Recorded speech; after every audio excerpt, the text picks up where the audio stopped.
नमस्कार मित्रों, मैं सिद्धांत गर्ग उपस्थित हूँ आपके समक्ष 12 ज्योतिर्लिंग की कथा लेकर। और आज मैं बताने वाला हूँ श्री मल्लिकार्जुन ज्योतिर्लिंग के बारे में। यह ज्योतिर्लिंग आंध्र प्रदेश में कृष्णा नदी के तट पर श्री शैल पर्वत पर स्थित है।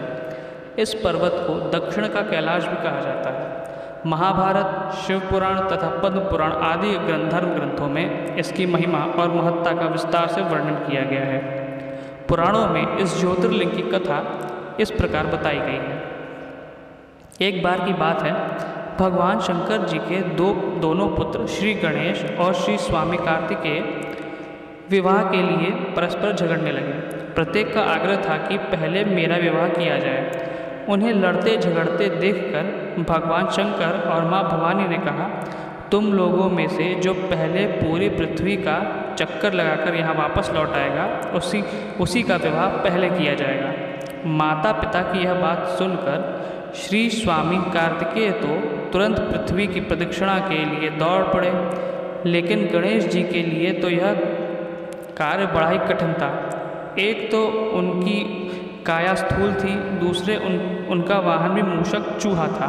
भला वे दौड़ में स्वामी कार्तिकेय की क्षमता किस प्रकार कर पाते। लेकिन उनकी काया जितनी स्थूल थी, बुद्धि उसी के अनुपात में सूक्ष्म और तीक्ष्ण थी।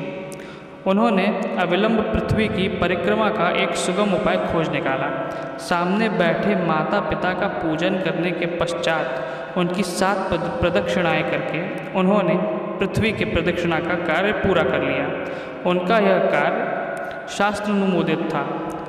पित्रोश्च पूजनम कृत्वा प्रक्रांति च करोति यः तस्य वै पृथ्वीजन्यम फलम भवति निश्चितम।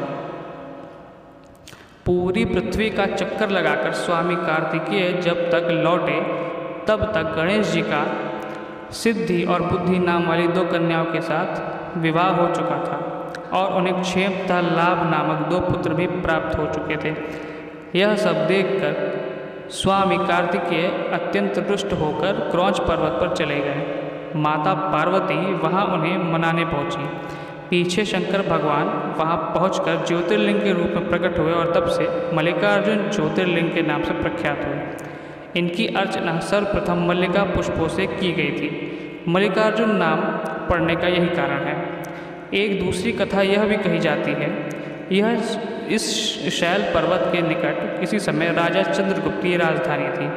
किसी विपत्ति विशेष के निर्वाणार्थ उनकी एक कन्या महल से निकलकर इस पर्वतराज के आश्रय में आकर यहाँ के गोपों के साथ रहने लगी। उस कन्या के पास एक बड़ी ही शुभ लक्षणा सुंदर श्याम गौ थी। उस गौ का दूध रात में कोई चोरी से दूह ले जाता था।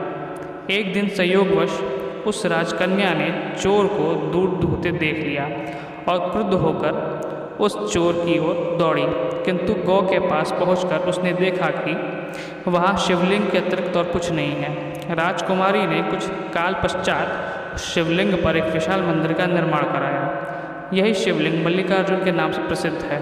शिवरात्रि के पर्व पर यहाँ बहुत बड़ा मेला लगता है। इस मल्लिकार्जुन शिवलिंग और तीर्थ क्षेत्र की पुराणों में अत्यधिक महिमा बताई गई है। यहाँ आकर शिवलिंग का दर्शन, पूजन, अर्चन करने वाले भक्तों की सभी सात्विक मनोकामनाएं पूर्ण हो जाती हैं। उनकी भगवान शिव के चरणों में स्थिर प्रीति हो जाती है।